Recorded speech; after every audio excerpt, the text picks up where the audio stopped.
კიდევ ერთხელ მოგესალმებით, მივესალმებით ჩვენს მაყურებელს. ბუნებრივია, ჩვენი დღევანდელი საუბრის მთავარი თემა ისევე როგორც წინა დღეებში არის ქვეყანაში შექმნილი მდგომარეობა და გამოსავლის გზების ძიება. ჩვენ დღეს გვეყოლება 4 სტუმარი. გადაცემის პირველ ნაწილში ჩვენი სტუმრები იქნებიან სალომე ასათიანი, რადიო თავისუფლების ჟურნალისტი, ცოტნე თვარაძე, ბალტის კანიონის მცველი. შემდეგ რამდენიმე წუთში გადაცემის მეორე ნაწილში პირდაპირ ეთერში ჩავთავთ საპროტესტო აქციიდან ნაციონალური მოძრაობის გენერალური მდივნის მოადგილეს ირაკლი ფავლენიშვილს. ჩვენი კიდევ ერთი სტუმარი იქნება თბილისის სახელმწიფო უნივერსიტეტის პროფესორი, ფილოლოგი, ფილოსოფოსი, მეცნიერი ლევან გიგინეიშვილი. საუბარს ვიწყებთ ჩვენს სტუმრებთან. სალომე, თქვენით დავიწყოთ. ჩვენ ვხედავთ, რომ ყოველდღიურად დაპირისპირება, დაძაბულობა და პოლარიზაცია სულ უფრო ღრმავდება და ვითარება განეიტრალების ნაცვლად პირიქით მწვავდება. შექმნილ ვითარებაში სად ხედავთ გამოსავალს? დიდი მადლობა, მოგესალმებით. ფორმალურად უნდა ვთქვათ ხოლმე ჩვენ რადიო თავისუფლების წარმომადგენლებმა, რომ დღეს საქმე ვარ როგორც პოლიტიკის, ასე ვთქვათ, კომენტატორის თუ ანალიტიკოსის რანგში წარმოდგენილი. ეს არ არის ჩემი მედია ორგანიზაციის აზრი, როგორც ასეთის, მაგრამ მე მართლა მგონია, რომ დღეს ისეთ ვითარებაში ვართ, როცა აზრი და სხვადასხვა პოზიცია და შეფასება და ანალიზიც უკვე აზრს მოკლებულია, იმიტომ რომ ასე ცხადად და ასე გაცხადებულად სახელმწიფო თვითონ ყოველდღიურად დღეში რამდენჯერმე გვაჩვენებდეს, რომ ის არის გადაქცეული რეპრესიულ აპარატებად, რომლებიც უპირისპირდებიან თავიანთ მოქალაქეებს. მე არ ვიცი, არ მახსენდება, ალბათ რამდენიმე პრეცედენტი არსებობს მე-20 საუკუნეში ძალიან მძიმე ევროპის ისტორიაში. ეს არის აბსოლუტურად ღია, აწყვეტილი ძალადობა მოქალაქეების ძალიან დიდ, ასე ვთქვათ, კოლექტიურ სხეულზე, რომელიც ჯიუტად დგას და ხას უსვამ აბსოლუტურად მშვიდობიანი ფორმით ითხოვს მოსმენას, ითხოვს ევროპულ მომავალს და მე მგონია, რომ გაცდა უკვე ეს კონფლიქტი ევროპასთან და რუსეთთან დაპირისპირებასაც ითხოვს ეშინია უბრალოდ იმ ავტორიტარიზმის და უკვე ვიტყოდი დიქტატურისაც, რომელიც კარს მომდგარი კი არ არის, ჩვენ თვალწინ ფორმდება. აი ახლა აქ და ამჟამად ყოველ წამიერად. ეს არის რაღაცა სწრაფი ომი, ბლიცკრიგი, რომელიც ჩვენმა ხელისუფლებამ, ამ ქვეყნის ხელისუფლებამ გამოუცხადა, გამოგვიცხადა ყველა ჩვენგანს, უკვე რამდენიმე თვეა, აი აგენტების კანონის თუ უცხოური გავლენების კანონის პირველად შემოტანით და მას შემდეგ აი ესე დარტყმაზე ყოველ შემთხვევაში მე ესეთი განცდა მაქვს, ახორციელებს იმისთვის, რომ შოკში ჩავარდეთ, თავზე დაგვეცეს, ვერ მივხვდეთ საერთოდ რა ამბავია ჩვენს თავს და ამასობაში მანამით ისარგებლოს და გააფორმოს ეს ძალიან ნამდვილი, ესე ვთქვათ, კონსოლიდირებული ავტორიტარიზმი. ხა მე შემიძლია გითხრათ, მე რას უყურებ იქ ყოველდღიურად. როგორ აი რა სცენები არის იქ უკვე თან რაც ყველაზე საშინელებაა, ჩემი აზრით, რაც ყველაზე დიდი პერვერსია ამ ყველაფერში ნორმალიზებული, ეს გადაგვექცა ყოველდღიურობად. ის რაც უწინ წინა ხელისუფლების ძალიან რეპრესიული მმართველობის დროს მართლა თავს არ სცემდა და შოკში გვაგდებდა, აი დემონსტრანტების ალყაში მოქცევა სიტყვაზე, ხო? იქ ვიყავი, მე გიყვებით იმას, ჟურნალისტი ხართ, ჩემი კოლეგა თქვენ იცით რა მნიშვნელოვანია, ასე ვთქვათ, თვითხელველის მონათხრობი და ჟურნალისტის აბსოლუტურად აი ყვები რაც ყოველდღე ხდება. გამოდის ძალიან ბევრი ხალხია შეკრებილი მშვიდობიანად, იქ მაღაზიები მუშაობს, ტანსაცმლის, ასე ვთქვათ, ბავშვის ტანსაცმლის მაღაზიაში მე თვითონ ვიყიდე რაღაც ნივთი, რომელიც მჭირდებოდა იმ წუთას და ეს დავწერე კიდევაც Facebook-ზე და მე ნანახი მაქვს სხვა ქვეყნებში, მათ შორის ვაშინგტონში, არათუ დემონსტრაციების დროს რა ხდება. დემონსტრაციების შესაძლებლობა რომ არსებობს, რომ აი შეიძლება გამოვიდეს ხალხი, რა ხდება, თქო, მაღაზიების ვიტრინები როგორ არის აკრული ფიცრებით, რომ აქ რაღაცა არ მოხდეს და არ დაიმტვროს, იმიტომ რომ როცა ამხელა მასა გაბრაზებული გამოდის გარეთ, იქ რა საკვირველია ილოცება და იმტვრება. აქ გადაღმა გადავდივართ კაფეში, როცა მართლა 100,000 და შეიძლება მეტი ადამიანი დგას ქუჩაში და გვეკითხებიან ზუსტად გადაღმა რაღაც გაბრანჯულ კაფეში, როგორი ამერიკანო ყავა გვინდა, რა ქვია, პრესის თუ მანქანის ხმა ესმის, რომ გროტესკულია და კომიკურია ამ დეტალებზე ლაპარაკი, მაგრამ ეს დეტალები ზუსტად აჩვენებს ჩვენი საზოგადოების, იქ შეკრებილი საზოგადოების, იქ არ შეკრებილი, მაგრამ მათ თანამოაზრეა, ვისაც გული უსყდება სახლშია და რაღაც სხვა მიზეზით ვერ უერთდება ამ პროტესტს, უმაღლეს სამოქალაქო კულტურას, საოცარ, ეს ვთქვათ, სტანდარტს, ერთიანობის, სოლიდარობის, წესიერების. თქვენ რომ ნახოთ იქ, აი გამოიყვანენ ამ წყლის ჭავლის მანქანას, ეს ქალის ხმა ირთვება, რომ მოქალაქენო დაიშალეთ და როგორ იშლება ეს ხალხი, იქ ვიყავი, კიდე ხას უსვავ, ჩემ დანახსყვები. შებრუნდება ყველა, არავინ არ უწევს წინააღმდეგობას, წყნარად ერთმანეთს ეუბნებით, მიდის რომ დაიშალოს, შეასრულოს ბრძანება, რომელსაც გასცემს ეს მანქანა, თუ ეს ქალის ხმა, რომელიც მართლა მანტრად თუ რეფრენად გადაგვექცა, ყველა მხრიდან უხერგავენ გზას დემონსტრანტებს. ზუსტად იმ მომენტში, როცა ადამიანები იწყებენ დაშოლას და შესრულებას ბრძანების, ფილარმონიასთანაც გამოყავთ წყლის შეავლის მანქანა და აი ეს რაღაც გაუგებარი შავებში ჩაცმული ფორმირებები, რომლებიც უმოწყალოდ იწყებენ ადამიანების ცემას, მოტაცებას და დაპატიმრებას. სად დაიშალოს ეს ხალხი? ამხელა მასა ადამიანების კოლექტიური იქ შეკრებილი, რომელიც კიდე ერთხელ ვამბობ, ემორჩილება ბრძანებას და გადაადგილდება და მათ სრული უფლება აქვთ, რომ იმ ადგილიდან გადაადგილდნენ და სხვაგან გააგრძელონ თავიანთი აქცია კონსტიტუციურად, საშუალებას არ აძლევენ უბრალოდ ყველაზე და პატარა ქუჩებზე ლაპარაკი არ არის იქ საერთოდ იტაცებენ ადამიანებს და ჩვენ ვნახეთ, ჩვენ კოლეგებზე თავდასხმა ვნახეთ ყველას ჩემი დიდი სოლიდარობა და ყველა გმირია, ვინც იქ მართლა თავს ირავს და იბრძვის უკანონოდ დაპატიმრებულებსაც ყველას. ნუ ეს არის ერთი სურათია, ერთი აწყვეტაა, მართლა რაღაცა, ოღონ მე უბრალოდ არ მესმის აი რა აიმედებს თქვა ხელისუფლებას, რომელიც მართლა ეხლა უკვე აი ბოლო 2 კვირა გადავიდა წითელ ზღვარს. მე მგონია რომ ხელისუფლებასაც აღარ აქვს უკან დასაბრუნებელი, თუნდაც 2 კვირის წინანდელ სტატუს-კვოში ის რა იყო, როგორი იყო ეს ლაპარაკია, მაგრამ ეს უკვე არის აწესე აპირებს ალბათ რომ გმართოს რაღაც ლათინური ამერიკის ხუნტების სტილში თუ არ ვიცი ჩეჩნეთის ლიდერის სტილში რომ ეს სადასჯელო რაზმებით, იმიტომ რომ ეს სიბრაზე რომელიც მოქალაქეებში ჩნდება აბსოლუტურად ლეგიტიმური ამას როგორ აპირებენ რომ გაუმკლავდნენ თუ არა აი ეს პოლიციური აბსოლუტურად ღიად გამოცხადებული მეთოდები და პოლიციური სახელმწიფო მე არ ვიცი. ეხლა რა თქმა უნდა ყველა ვფიქრობთ იმას რატომ აღმოჩნდით ამ ვითარებაში რა მოხდა ხო? აი სალომე თქვენ ახსენეთ დასაწყისში რომ იქ დგანან ადამიანები გამოხატავენ მშვიდობიან პროტესტს და მათ უნდათ ერთი რამ რომ მათ მოусმინონ. აი როგორ უნდა შედგეს დისკუსია, როგორ უნდა შედგეს თუნდაც დებატი, მაშინ როდესაც ხარები ერთად არ სხდებიან. ანუ ფიქრობთ თუ არა რომ დისკუსია მაინც თუნდაც ერთ სივრცეში უბრალოდ საკუთარი არგუმენტებით ერთმანეთთან ამ შემთხვევაში საუბარი თამთაი ამასაც ვერ ხვდები რომ აი რა პოლიტიკური მომავალი ლეგიტიმურად დავაყენოთ თქვათ ესეთი ორი პოლიტიკური მომავალი ერთი დემოკრატიული რეფორმებზე ორიენტირებული კეთილდღეობაზე უსამართლობის აღმოფხვრაზე ოლიგარქიის ბოლო-ბოლო დემონტაჟზე რასაც ითვალისწინებს ევროპული გზა თუ აი ეს ჩაცემენტებული ავტორიტარული რაღაცა მტრის ხატების პოლიტიკაზე აგებული პოლიტიკა რომელიც არის რუსული გზა. ხა ჩვენ რომ ლაპარაკობთ რომ რუსეთი არ გვინდა და ევროპა გვინდა, ეს ხო გეოგრაფიაზე ხო არ ლაპარაკობთ ჩვენ და არც რასიზმი არ არის ეს რომ რუსი ადამიანი უბრალოდ როგორც მოცემულობა ბძულს ხო ქართველებს ეს ჩვენ ლაპარაკობთ პოლიტიკურ კულტურაზე, პოლიტიკურ კლიმატზე და სისტემაზე და აი სწორედ რუსეთის მიკროსისტემის დაფუძნებას ცდილობენ და უკვე დააფუძნეს დიდწილად, იგივე ამ აგენტების კანონით ჩვენთან, ხო?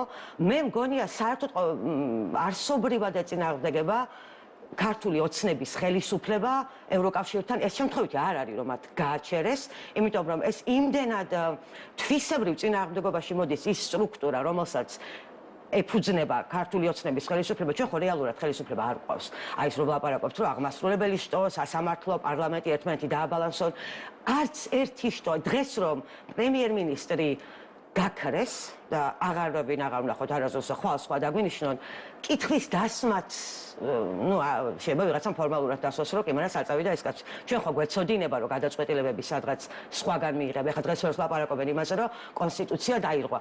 კონსტიტუციური ჩარჩო ჩვენთან ძალიან დიდი ხანია არ არსებობს. ჩვენ ვიმართებით კონსტიტუციური ჩარჩოს მიღმა.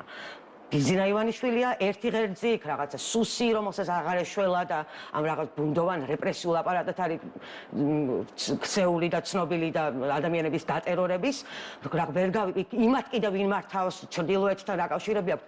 არ ვიცით და ვერც გვეცოდინება, ხო ეს არ არის ნორმალური სიტუაცია. ეს ყველა ადამიანი, ეს ყველა ფიგურა, რომელსაც ჩვენ უყურებთ ყოველდღიურად ტელევიზორში, ესენი არიან აჩრდილები, რაღაც ქიმერები. ესენი არ არის, მათ თავიანთი ძალაუფლება, თავიანთი ლეგიტიმაცია არ აქვთ, ხო? ეს არანორმალური სიტუაცია. მე ბიძინა ივანიშვილს პირადად ვკითხე, მასთან ინტერვიუ მქონდა სწორედ ამ შენობაში, მას მე მგონი არც ყოფილვარ ამ საფრთხის შესახებ, თუ თუ ესმოდა, რამდენად ესმოდა მას ეს ადრე ხდებოდა 2016 წელი იყო მე მგონი. ის რომ ერთი ადამიანის ხელში კონცენტრირებული ამხელა ფინანსური ძალაუფლება და ასეთი პოლიტიკური ჩრდილოვანი ძალაუფლება, რომ მას ემორჩილება, ესეთი სისტემა ქონდა ხო სააკაშვილის დროსაც. ერთ აღმასრულებელ ღერს, ოღონდ იქ ნუ პრეზიდენტი ვიცოდით ვინ იყო და რამდენიმე მისი გარემოცვა და მას ემორჩილებოდა სასამართლოს პარლამენტის. აი ესეთი სისტემა ხელში ჩაიგდო ადამიანმა, რომელსაც აქვს განუზომელი ფინანსური ძალაუფლება. ხო, ყველა საქართველოს მოქალაქესთან ერთად აღებულთან შედარებით და თან აქვს აი ესეთი ვერტიკალზე მორგებული სტრუქტურა და ყველა უსიტყვოდ მას ემორჩილება. აი აზრათაც არ გვიჩნდება არავის, რომ რომელიმე პარლამენტარიან, ახალი პარლამენტიდან ან ძველიდან ქართული ოცნების წევრი, რომ რაღაცა გვითხრა, რატო არავინ არ გვეუბნება, აი კითხვასაც არ ვსვავთ. იმდენად ეს არ არის ნორმალური, ესე ევროკავშირთან მოლაპარაკება კი არა, ეს ქვეყანა უბრალოდ ესე ვერ ფუნქციონირებს. ეს არის ერთი ადამიანის, კიდევ ვიმეორებ, ნებაზე დამორჩილებული მთელი სტრუქტურა, რითიც უნდა იმართებოდეს ქვეყანა, რის იმედიც უნდა ჩვენ გქონდეს მოქალაქეებს. მან ვერ გაიგო ეს კითხვა, მაშინ რო ვკითხე, 2016 წელს ეწყინა ეს სიტყვა საფრთხე, მაგრამ აი ზუსტად ეს საფრთხე აგვიხდა ახლა. და ჩვენ ხო არ ვიცით ვინ დაგმართა ეს უბედურება, ხო? ანუ კონკრეტულად როგორ არ ვიცით, მაგრამ ანგარიშვალდებული ვინ არის, ვის უნდა მოვკითხოთ, ვინ მიიღო ეს გადაწყვეტილებები. ან თუ ივანიშვილმა მიიღო, მას ვინ უკარნახა, რაღაცა ჩრდილოვანი მართლა ისეთ მართლობის ველში ვართ, რომ ეს არ შეიძლება სერიოზულად აი ამ ვითარებაში ვლაპარაკობდეთ ევროკავშირთან მოლაპარაკებაზე გაწევრიანების შესახებ, იმიტომ რომ ევროკავშირთან მოლაპარაკება გაწევრიანების შესახებ უკვე ნიშნავს რეალურ რეფორმებს. აქამდეც აღნიშნულოვანი იყო ევროკავშირთან ურთიერთობა ცხადია, რეფორმების თვალსაზრისით, სხვადასხვა სამინისტროებში ის საჯარო მოხელეები, რომლებიც იქ პროფესიონალები არიან, რა თქმა უნდა და ეს პროცესები მიდიოდა, მაგრამ როცა უკვე გაწევრიანებაზე იწყება მოლაპარაკება, იქ არის უკვე იცით თქვენ კონკრეტული თავები, სხვადასხვა სასამართლოს რეფორმა, ანტიკორუფცია და ნუ დეოლიგარქიზაცია და თვისებრივად ასეთ შეუთავსებელი სისტემა როცა გვაქვს.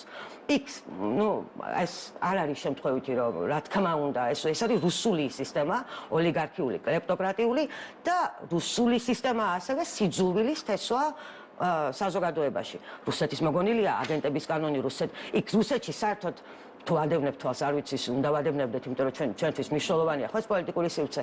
იქ ხო საერთოდ კითხვა არ ისმება არც რეფორმაზე, არც პენსიებზე, არც სიგარებაზე, რაშიც მთელი ნახევარზე მეტი რუსეთი ცხოვრობს ამ ხელა ქვეყანა, ხო?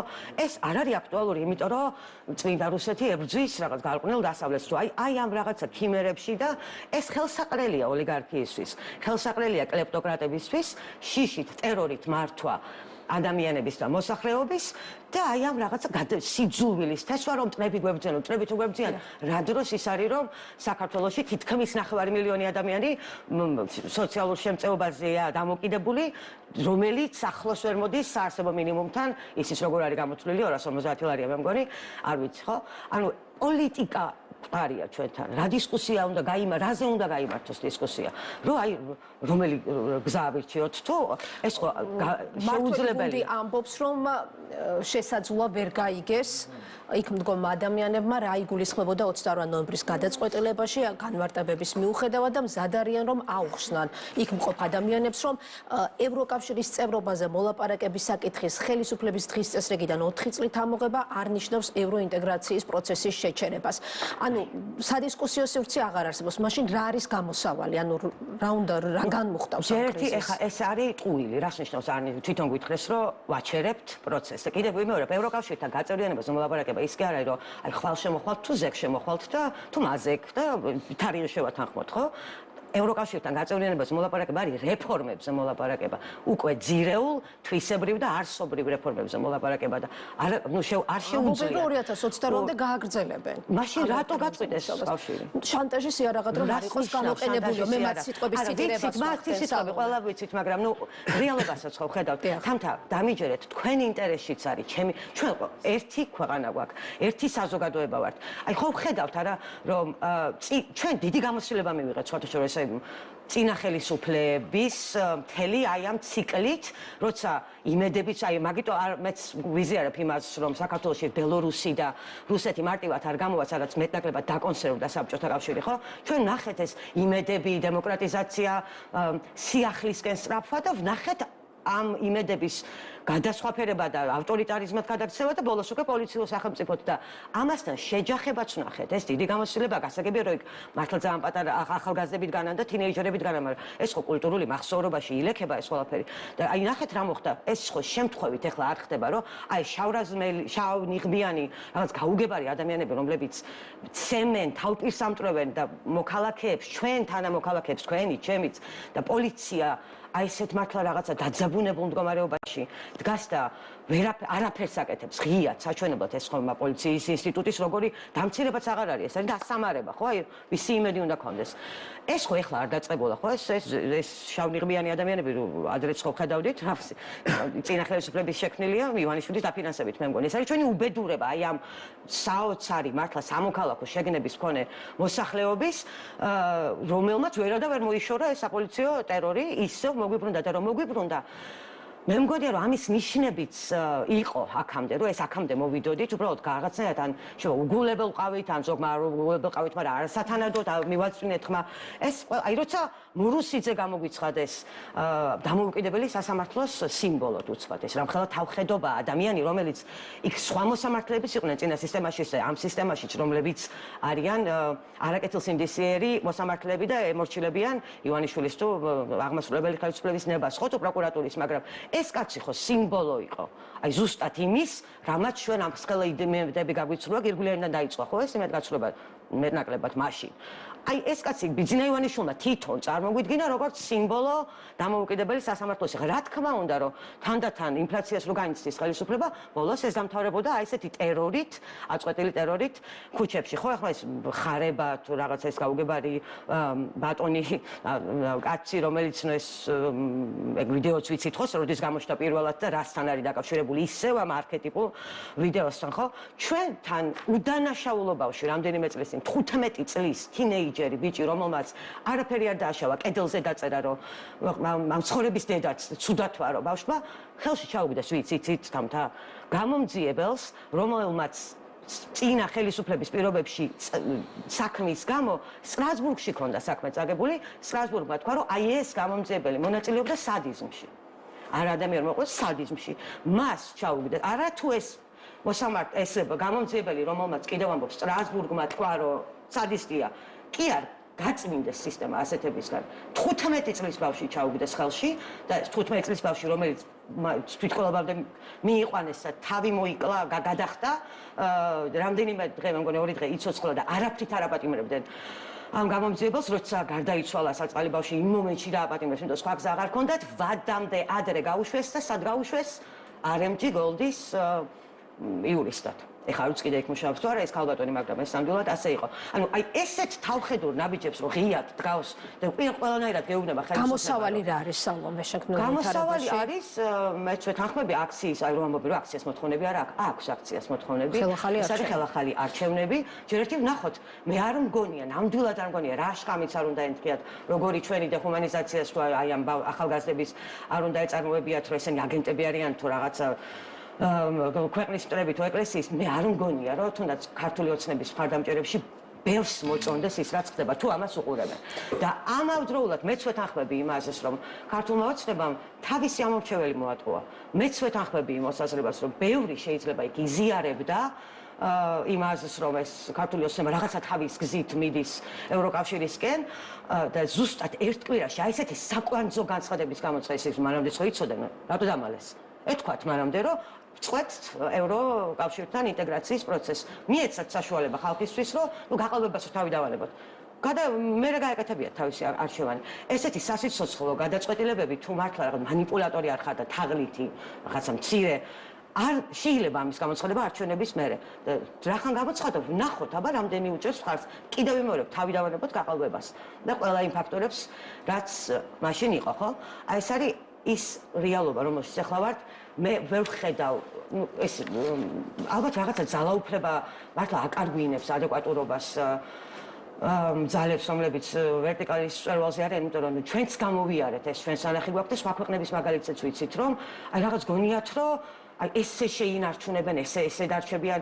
ეს შეუძლებელია მართლა. აი ამ ხელა მასას, საპროტესტო მასას, რომელიც არის ლეგიტიმურად გაბრაზებული, რანაირად მაგრამ უკან დახევის ნიშნებს რომ ხედავთ მათგან და არ ვიცი სწორედ ამ თემაზე ცოტნე თვარაძესთან გადავინახოთ პირველ რიგში მაყურებელს რომ წარუდგინოთ თქვენი თავით თქვენ ხართ ერთ-ერთი იმ ადამიანებს შორის რომლებიც უკვე წელიწადზე მეტია რაც აპროტესტებთ მარტვილის რაიონის სოფელ ბალდაში ბალდის კანიონის კერძო მესაკუთრისთვის 40 წლიანი იჯარით გადაცემას ცოტნე სალომე მისაუბრა ხელახალ არჩევნებზე ამ მოთხოვნის საჭიროებაზე აუცილებლობაზე თუმცა ხელისუფლება არ აპირებს ამ ნაბიჯის გადადგმას ცალსახად და ყოველდღურად მათ განცხადებებში ეს გზავნილი არის კიდევ რა ნაბიჯი შეიძლება იყოს მთავრობის მხრიდან რომელმაც შესაძლოა თქვენი აზრით განმუხტოს არსებული დაძაბულობა და მდგომარეობა პირველ რიგში მოგესალმებით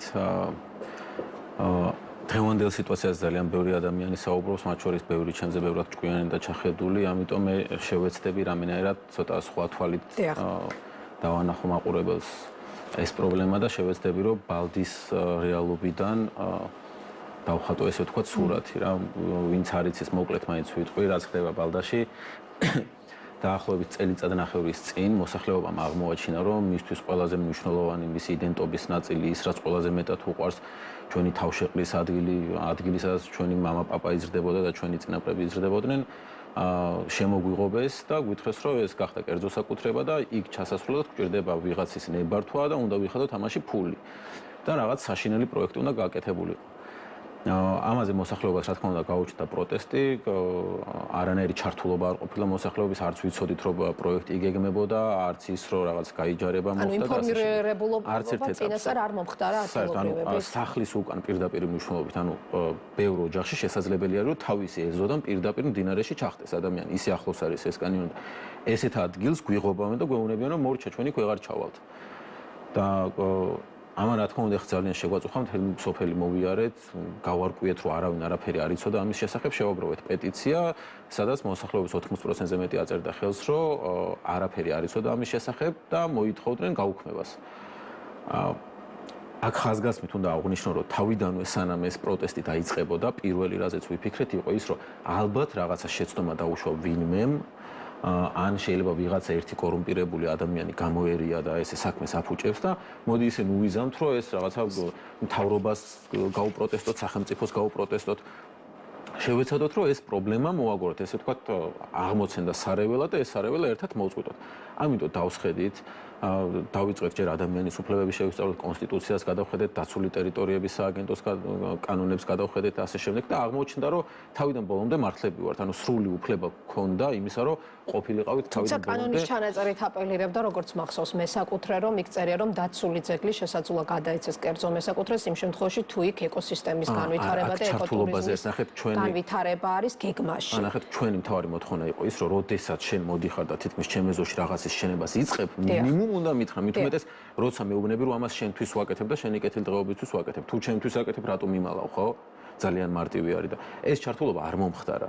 იმიტომ არ მომხდარა, რომ რეალურად იცოდნენ, რომ ჩვენთვის იმდენად მნიშვნელოვანი არის ეს ადგილი, რომ რამოდენიმე ადამიანმა თბილისში მუშაობას თავი გაანება, გადმოცხოვრდა პირდაპირ სოფელში, რომ რაღაცა იქ იბრძოლოს ადგილობრივ დონეზე და ასე შემდეგ და ძალიან დეტალებში რო არ ჩავიდე, იმიტომ რომ თითქმის 420 დღე არის ეხა იქ უწყვეტი პროტესტი მიმდინარეობს. საბოლოო ჯამში ჩვენ თავიდან ბოლომდე მშვიდობიანად ძალიან ბევრი ვისწავლეთ თან, რომ ესე უბრალოდ ჰაერში არ გვეყვირა, რომ ნაწყენები ვართ და ასე შემდეგ. დაცულ ტერიტორიებს ხანდახან უსხდებოდით სასაუბროდ. თვითონ რო არ იცოდნენ თავიანთი კანონები, იმას ჩვენ თვითონ ვასწავლიდით. ეგეც სასაცილო რაღაცასთან მქონდა საქმე და მივიღეთ რა აღმოჩნდა, რომ სინამდვილეში არის რაღაც ძალიან დიდი და ბინძური კორუფციული სქემა, რომელსაც სათავეში უდგას დაცული ტერიტორიების აწ უკვე ყოფილი თავმჯდომარე ვალერიან მჭედლიძე და რუსეთში საქართველოს სექციის ხელმძღვანელი თუ სწორად ვამბობ რეგალიას მამუკა მერკვილაძე. ანუ ადგნენ ეს ადამიანები და უბრალოდ მიითვისეს ის რისი დაცვაც ევალებოდა, თუ კონკრეტულად მჭედლიძეზე მაქვს საუბარი, რომელსაც ევალებოდა ბუნების ძეგლის დაცვა და შენარჩუნება. გამოგვტაცა ხელიდან და გაიმზადა რაღაცა ბიზნესი თავისთვის. რა მივიღეთ ახლა ამ ყველაფერს? ვიძახდით რომ მშვიდობიანად უნდა ვიყოთ თავიდან ბოლომდე, თუ მოსათმენი იქნება, უნდა მოვითმინოთ. დღესაც ახლა რა ხდება, ხო, რომ ადამიანები რამდენჯერ გამოვიდნენ, ახლა დღეს არ დაწყებულა ეს პროტესტი თბილისში, მანამდეც იყო ამ რაღაც რუსული კანონი რო შემოიღეს და ასე შემდეგ. ძალიან ბევრი მშვიდობიანი აქცია იყო, რომელზეც საერთოდ არ მოусმენეს ხალხს. ეხლა თქვენ საუბრობდით დიალოგზე და მოსმენაზე. რა აზრი აქვს დიალოგს, თუ იცი რომ უბრალოდ არ გითვალისწინებს ადამიანი. ჩვენ გვქონდა ზუსტად ეგ შემთხვევა, რომ დავსხედით, ვისაუბრეთ, არგუმენტირებულად ჩამოუყალიბეთ ყველაფერი, მაგალითები მოუყვანეთ, მაგრამ სანაცვლოდ ვერ მივიღეთ ვერაფერი. ბოლოს მოხდა ეგეთი ფაქტი, რომ სამინისტროში მივედით. გარემოზე ზემოქმედების შეფასების დოკუმენტის მომზადება დაიწყეს, როდესაც დღეს კითხულობდი და ეს რამდენად დროული იყო, როდის დაიწყო ამ დოკუმენტის მომზადება. ეგეც ბონუსად მივაყოლეთ ჩვენ, ეგეც არ იცოდნენ და ჩვენ უთხარით, რომ მინიმუმ კვლევა მაინც გჭირდება რაღაცა პროექტს რო აკეთებ ბუნების ძეგლზე, უნდა გქონდეს კვლევა, უნდა გქონდეს მოსახლეობასთან ინფორმაცია მიტანილი და მათი აზრი მოსმენელი. არანაირი კვლევა არ ქონდათ ჩატარებული, არც ზეგავლენა, არც ბიომრავალფეროვნება, უნდათ დაწყება და უკვე აზრი აღარ ქონდა. იმას მთელი მაგის, ესე ვთქვათ, მაგის ვიტამინები იმაშია, რომ სანამ პროექტი განხორციელდება, მანამდე უნდა ჩაატარო კვლევა, რომ იცოდე რა შეიძლება დააზიანო, ან რა სარგებელი შეიძლება მოიტანო. ალტერნატიული პროექტები უნდა შეისწავლო, რომ იცოდე რომელი პროექტის გაკეთება და განხორციელება ჯობია. და აქ უბრალოდ არ ქონდათ ეს ინტერესი მოსახლეობასაც, ამიტომ არ უთხრეს, რომ იყო ჩვეულებრივი კორუფცია და კორუფციას არ აინტერესებს ეს შენი ბუნების ძეგლი და ასე შემდეგ. თვითონ ამჟამინდელმა დაცული ტერიტორიების თავმჯდომარემ გითხრა ეგეთი რაღაცა, როცა უთხრეთ, რომ ხალხი დახოცეს რაღაცა და ესე დასახიჩრეს ბუნების ძეგლი და ასე შემდეგ. ესეთ რაღაცას გვეუბნება სიტყვა-სიტყვით, ეს ვიდეო ჩვენს გვერდზეც გვიდევს. ჩემთვის მთავარია პროექტი ჩამბარდეს და იქ ხა ხემო იჭრება თუ კლდეს ჩამოთლიან და ასე შემდეგ. მე ეს არ მაინტერესებს. პირდაპირ მეუბნება ამას, რომ ეს ინვესტორი კომპანია თუ იქ ხალხს დახოცავს ან ბუნების ძეგლს დააზიანებს, მე არ მაინტერესებს. ანუ რაზე უნდა ველაპარაკოთ ხა ეგეთ ხალხს, ხო? და ეხლა რასაც ვიძახდით დღევანდელთან შედარებით, ჩვენ არც ერთხელ არ მოგვისმენს ბოდიში ანუ თქვენ გამორიცხავთ ცოტნე იქ თუ უბრალოდ ითხოვთ დიალოგს, ინფორმირებულობას, ანუ იმ შესაძლო სიკეთებს, რომლებიც შეიძლება მოხდეს თქვა ამ პროექტის განხორციელებას, თქვა ეკოტურიზმის განვითარებას, აი ამ სიკეთებს თავიდან დიახ. ჩვენ ვითხოვთ იმ წერტილში დაბრუნებას, სადაც დაირღვა ჩვენი უფლებები. უფლებები დაირღვა საწყის ეტაპზე, როდესაც გადაწყვიტეს, რომ აქ უნდა განხორციელებულიყო რაღაცა, შეადგინეს პროექტი და გამოიტანეს. ეს ყველაფერი უნდა მომხდარიყო მოსახლეობასთან ერთად შემდეგნერად. ჯერ მოსულიყვნენ იდეით, რომ იცით რა რაღაცის გაკეთებაზე ვფიქრობთ, აბა გისმენთ თქვენს რამე იდეები ხო არ გაქვთ, რა საჭიროებები გაქვთ სოფელში, აბა დავჯდეთ, ვისაუბროთ, ვიმსჯელოთ, როგორც ეს უწერიათ კიდეც კანონში, ევროკავშირის რეკომენდაციებშიც უწერიათ და არც ერთი ევროკავშირის რეკომენდაცია არ გაითვალისწინეს. და ესე რაღაცა თუ იტყოდა მოსახლეობა რომ კი ჩვენს გვინდა რაღაცა გაკეთდეს, გაკეთდებოდა, თუ იტყოდნენ რომ რა არა ამას რაღაცა სხვა მნიშვნელობა აქვს და ეს რაღაცა დააზიანებს პირიქით და ასე შემდეგ, ну, მაშინ არ უნდა გაკეთებულიყო, ხო? ამაზე გვეუბნებიან რომ მოდი ახლა დავჯდეთ და ვისაუბროთ, ოღონ ეს პროექტი დარჩეს.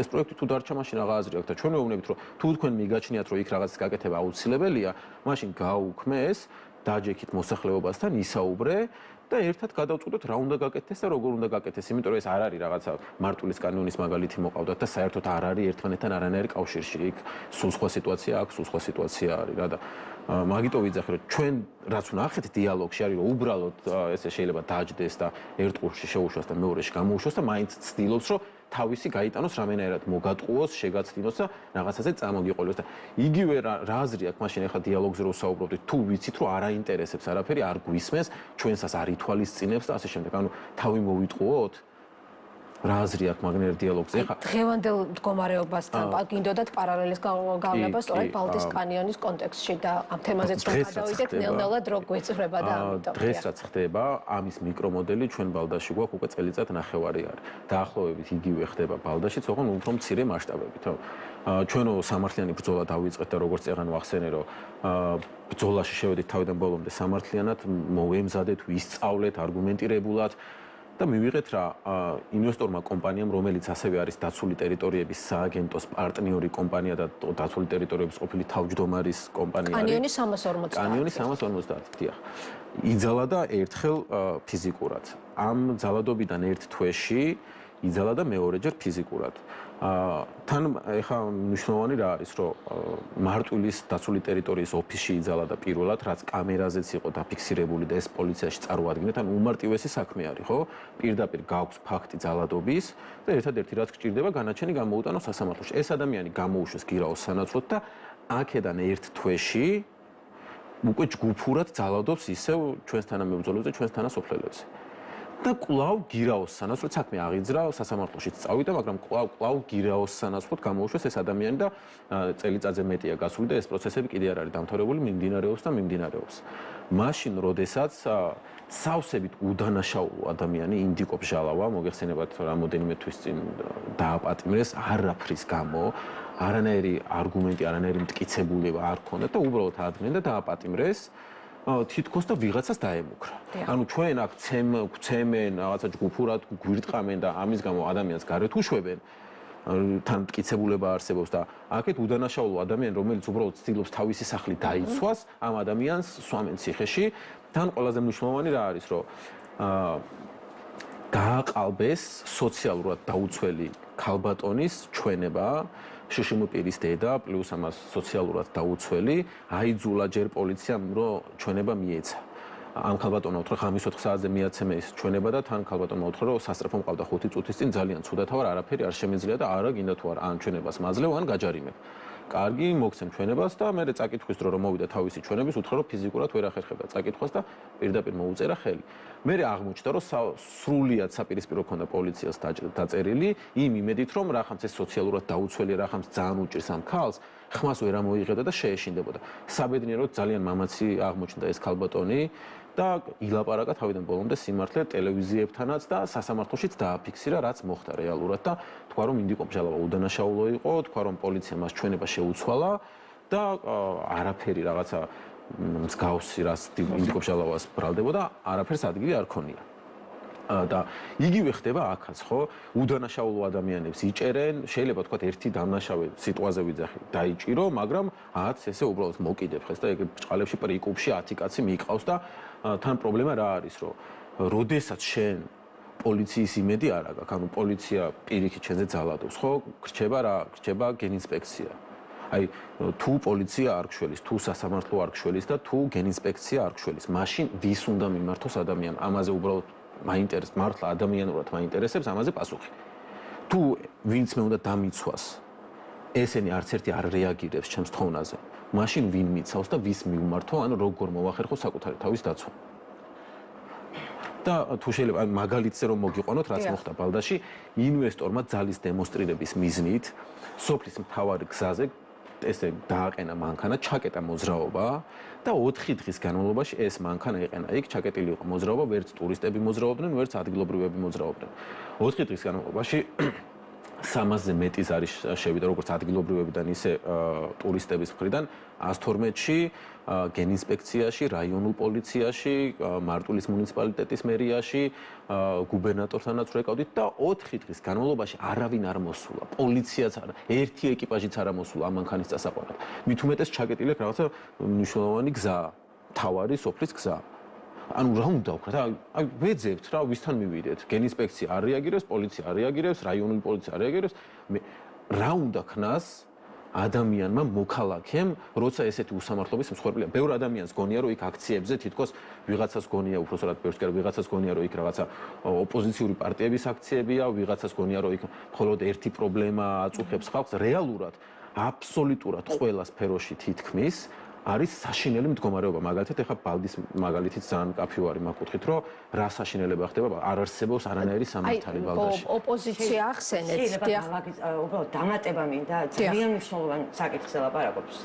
ცოტნე და უბრალოდ მე მგონია, რომ ბალდის პრობლემა ძალიან თვალსაჩინო ერთი კონკრეტული მოვლენა, რომელსაც გამოძახილი აქვს აი ჩვენ დღევანდელ რეალობაში და ამ ფონზე ხსოვდა გადახვევა გამოვა იმ წავე სიტუაციიდან, რაც ქუჩაში ხდება, მაგრამ ძალიან გროტესკული და კომიკურია თავრობა, როცა ლაპარაკობს რაღაც კონსერვატიზმზე და ტრადიციული ცხოვრების ფორმების დაცვაზე, რომ აი ჩვენ ხალხთან და ეს ლიბერალები და რომელ კონსერვატიზმზე ლაპარაკობთ საერთოდ, როცა ნუ ხეცაღან RMG ვახსენეთ და საყდისის ამბავი ყველამ ვიცით, რომ ასეთ არტეფაქტს ქვეყანას უძველეს ოქროს მაღაროს საბადოს რო ასეთ დღეში, ნუ გელათი ვიცით, გელათში რა ხდება ვიცით, მაგრამ ამას თავი დავანებოთ. მიწას ართმევენ ხალხს ფეხებიდან, აი პირდაპირ მნიშვნელობით, ბალდაში მათ შორის, ხო?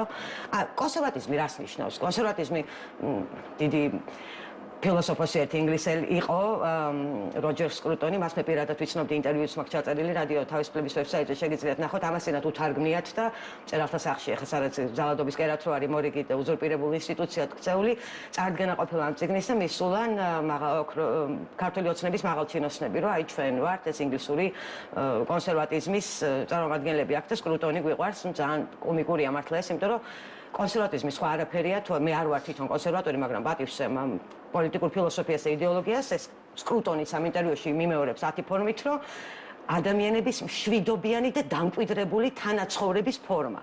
მათ შორის ერთმანეთთან, მათ შორის გარემოსთან, მათ შორის ბუნებასთან, ხო? ეს რაღაცა კონსერვატიზმს ამოფარებული და რაღაც სადღიძელოებს ამოფარებული რეჟიმი პოლიტიკური, რომელიც შესისხორცებულია ინვესტორებთან და მილიონერებთან და ფულია მთავარი აქ. ძალაუფლება და ფულის კეთება. ბალდა ხო არ არის მარტო ერთი, ხო ბუნების ზეგლი არის დღემდე კანონით, ხო არ არის მოხსნილი და იქ ხორციელდება რაც ხდება. მაგას ბოდიშ მაგაზე მინდა. თითოეულ აი უბრალოდ მაგალითები მინდა ჩამოთვალო, ბახმარო, ჯადოსნური ბახმარო, იქ რაღაცა ურჩხულს აშენებენ, მართლა კლავენ ბახმაროს, ხო? რიონის ხეობა ვიცით ეს რომ ჯერ რუსეთის აგენტები იყვნენ, მე დასავლეთის აგენტები არიან, მაგიტომ მივიღეთ საერთოდ ხევი რა ჭაზოდი. ხო, რა თქმა უნდა, შუქრუთელები, ადამიანები, რომლებიც მართლა სახლი თავზე გვენგრევა ამბობენ, აქ რამდენი დღე წვიმაში პირამოკერილები არც დალაპარაკები არავინ.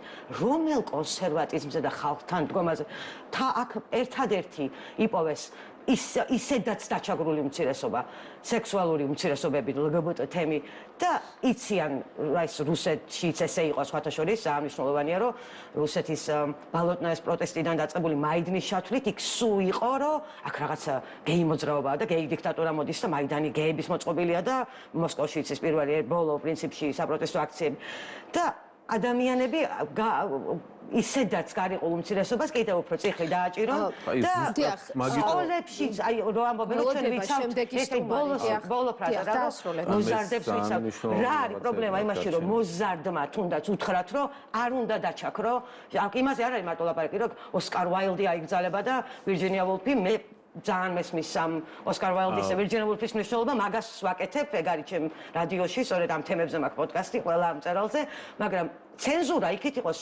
აქ ხსნილი გამოაცხადეს ძალადობაზე ისედაც დაშაგრული უმცირესობის იმიტომ რომ ვითომ კონსერვატორები არიან და რეალურად მართლა რაც ტრადიცია მართლა რაც კონსერვატიზმის საფუძველი უნდა იყოს ბუნება, გარემო, საქართველო, მრავალფერი როგორც თანავცხოვრობდით აქამდე კონფლიქტებიც აქვს საზოგადოებას, დასრული საზოგადოება ამ კონფლიქტებს დასრულება თვითონ გადაჭრის. ამის უნარიც გვაქვს. ეს არის ტყუილი, ეს რაღაც კონსერვატიზმის შირმას ხარდა სამართლიანი მნიშვნელოვანი რაღაცები არის გასაჟღერებელი, იმიტომ რომ მინდია ბჟალავას თემას სავსებით მნიშვნელოვანია და მე ძალიან მეშინია რომ ის ფაქტი რაც მოხდა ბალდაში შეიძლება აქაც მოხდეს იმიტომ რომ მე რასაც უყურებ იგივე ტენდენციით ვითარდება აქაც მოვლენები და ჩვენ ბოლოს ჩვენი ამდენი მოთმინების და ატანის პასუხად რაც მივიღეთ იყო რომ განხორციელდა კარავზე შეიარაღებული თავდასხმა რა დროსაც ცეცხლსასროლი იარაღით და ხანჯლით შეიარაღებული ადამიანები მოდიოდნენ კარვის დროს და ფაქტი შესახებ ვიცით ცოტა ამაზე ვიტყვი რა როცა იძახიან რომ იქ პატრიოტები არ დგანან და ვაჟკაცები არ დგანან და ასე შემდეგ ადამიანი ადგილობრივი წუდა ამ შეიარაღებულ კაცს ხელში და თოფი გააგდებია იმის ხარჯზე რომ სანამ ეს თოფს არ თმევდა იმან 7 ჯერ ჩაარტყა ხანჯალი.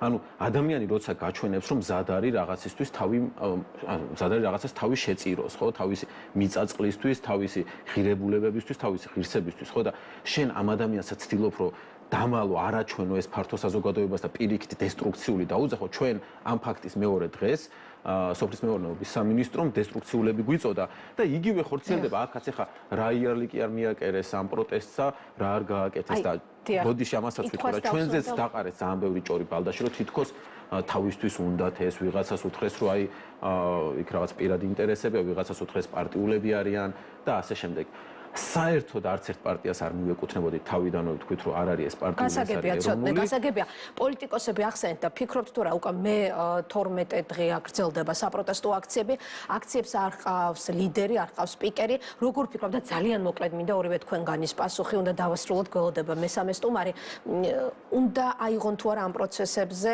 ამ შემთხვევაში ხელმძღვანელობა ლიდერობა თუნდაც პოლიტიკოსებმა ან თუნდაც უნდა გამოიკოთონ ამ საპროტესტო აქციებიდან ადამიანები რომლებიც გაუძღვებიან და იმართავენ სიტყვით გეტყვით, ადგილზე მე შეკრებილებს. რასაც ვხედავ, ჩემი ისე სუბიექტური აღქმით და ემპირიული აღქმით ძალიან სრულ მოინდომენ ვერ აიღებენ, მათ შორის ოპოზიციური ძალები და მე სწორედ ეს მომწონს ამ ისევ აი იქ რო ხარ და აი ეს მდუმარე პროტესტი საათობით გრძელდება, არც არავინ არ გამოდის, არავინ სიტყვით არ მიმართავს, მარტო ისმის ეს ბრახუნი. რო ხალხის ხმა მართლა არ არის ეს პათეტიკური ფორმულირება და ნუ კრიზისია მართლა სერიოზული პოლიტიკური კრიზისია ხელისუფლება ცდილობს რომ ეს ჩაახშოს ამ რაღაც სიკვდილის ბრიგადებით და რაღაცას მაჩვენებს თუ რაღაც არ ვიცი ეს ესე არ მოგვარდება მე მგონია რომ ამ კრიზისმა უნდა გვაჩვენოს ერთხელ და სამუდამოდ ყველას ერთად ჩვენ მართლა ერთი საზოგადოება ვართ და ჩვენ გვჭირდება რეალური პოლიტიკა, როცა დავსვავს კითხვებს გალატაკებულ მოსახლეობაზე, ბუნების გაჩანაგებაზე, წამლების კოლოსალურ ფასებზე, შიმშილისთვის განწირულ პენსიონერებზე, ბავშვებზე, რომლებსაც სკოლაში შიმშილით გული მისდით და იმაზე კი არ ვილაპარაკებთ აქ, რომ რაღაცა შეთქმული გლობალური ომის პარტია ეს ხომ მათ აძლევს ხელს. თუ შეიძლება მე მგონია რომ ამას გავიაზრებთ. მე ისმის როგორც პოლიტიკოსი უნდა შემოვიდეს, ხო? სამწუხაროდ როგორც ბევრმა ჩემამდე თქვა არის ის რომ ამ სახალხო პროტესტებს არც ისე დიდი დრო ეთმობა ტელევიზიებში და ეს პოლიტიკოსები თითქმის სულ ტელევიზიებში არიან და ჩემი აზრით და სამართლიანიც იქნება რომ რამოდენიმე წუთს თუ მოვაკლებთ ამ პოლიტიკოს და ცოტა დაეთმობა ამ სახალხო პროტესტს არ იქნება ურიგო ადამიანური გადმოსახედიდანაც იმიტომ რომ მე 400 რაღაცა დღე არის კარავში ვარ და მკლავენ და ყინუაში ვარ და მთელი რაღაცა ამ წელიწადნახევრის განმავლობაში ტერორში ვცხოვრობ და მე მგონი არ იქნება სამართლიანი თუ ეხაც კიდე რაღაცა 5 წუთში დამთავრებას მომთხოვთ საუბრისას იმიტომ რომ არის ძალიან მნიშვნელოვანი თემები ძალიან დიდი ხანით არ მჭირდება მაგრამ აუცილებლად ჩვენის როლიც უნდა ვთქვა ხო თუ შეიძლება რა დავასრულებ რა ძალიან ბევრი არის სათქმელი იმიტომ რომ ცოტა ბევრია მაგრამ უბრალოდ მესმის მაგრამ ნახეთ ეხლა გველოდებიან ირაკლი არ მისაუბრია 5 წუთიც არ მისაუბრია და ეხლა პოლიტიკოსებს აქვს ტელევიზია მთავარი პრობლემა ზუსტად ეგ არის რომ საქმეს აკეთებენ ადამიანები ჩვეულებრივი მოქალაქეები რომლებიც აქ თავისი სიცოცხლის ფასად იცავენ იმას რაც ყველასი არის და ეხლა ესეთ ადამიანებს ისედაც ბრძოლით გვიწევს რაღაცა 2 და 3 წუთის მოპოვება და ეხლაც მეუბნებით რომ რაღაცა 2 წუთში გავჩერდე ძალიან თქო ადამიანად იმ ადამიანსაც მე რაც ვისაუბრე იმაზე ვსაუბრობ და ვინც არის სტუმარი იმასაც ვთხოვ და დარწმუნებული ვარ რომ ადამიანად გამიგებს თუ ერთ 5 წუთს მაინც დამithმობთ რომ ეს რაღაცა მნიშვნელოვანი ფაქტები კიდე 4 ადამიანი ხო არის შემოსასვლელი ეხლა რაღაცეც מחარჯიებთ დროს მე მგონი არ იქნება ურიგო იყო პარიტეტული პრინციპის და 2 წუთში გამაჩერეთ და რა მე წამზომი ხელზე არ მიკეთია ხო ვაცადე ადამიანს დასრულება იმ იმედით რომ მეს მექნებოდა რაღაც შევეცდები რომ თქვა რაც მნიშვნელოვანია და დროს მართლა ეხლა წამზომს რა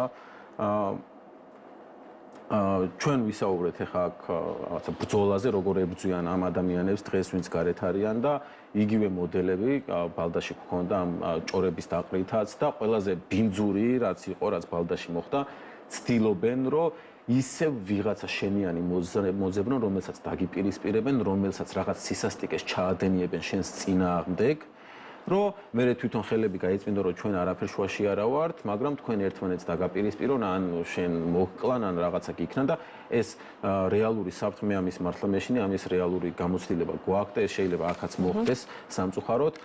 რეპრესიებს რაც შეეხება მე პირადად ქუთაისის მერიაში ვმუშაობდი და არჩევნების მერე გამანთავისუფლეს სამსახურიდან, იმიტომ რომ არჩევნების წინ მივიღე ადმინისტრაციული სამსახურის უფროსისგან დავალება, რომ შემესრულებია წინასაარჩევნოდ ქართული ოცნებისთვის რაღაც კონკრეტული დავალებები, რაზეც მე უარი გამოაცხადე, იმიტომ რომ ქუთაისის მერია ან რომელიმე მერია არ ემსახურება რომელიმე პარტიას, ასევე დაირღვა ჩემი უფლებები არჩევნებზე ფარულობის განსაკუთრებით, იმიტომ რომ პირდაპირ დამკვირვებელმა კონვერტიდან ამომაცალა ის, რა ქვია, ფურცელი რომ თითქოს ამას აპარატი არ ჩაყლაპავსო და სანამ არ დაინახა სად ჰქონდა შემოხაზული მარკერი, მანამდე ესე გამოქონდა ფურცლიდან.